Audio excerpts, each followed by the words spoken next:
రాజేష్ గారు నమస్కారం సార్. ఇంచుమించు 25 సంవత్సరాలుగా ఈ డివిజన్ అంతా మీదే, 14వ డివిజన్ అంతా మీదే కాబట్టి ఈసారి ఏంటంటే నేను గెలుస్తాను.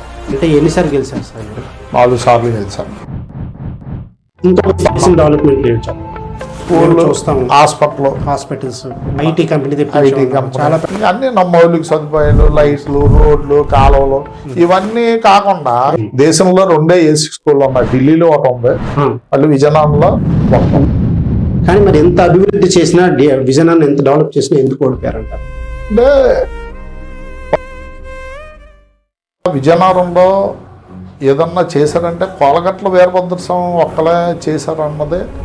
జూనియర్ కాలేజీ తెచ్చారు, గవర్నమెంట్ డిగ్రీ కాలేజీ తెచ్చారు, జేఎన్టీ ఇంజనీరింగ్ కాలేజీ తెచ్చారు, మెడికల్ కాలేజీ తెచ్చారు. విజయనగరానికి 11 వాటర్ ట్యాంకులు కట్టించారు. ఆయన హయాంలోనే ఇవన్నీ కూడా జరిగాయి. రోజు విజయనగరం ఎంత అందంగా కనబడుతుందంటే కోలగట్ల వీరభద్ర స్వామి గారి విజయనగరం.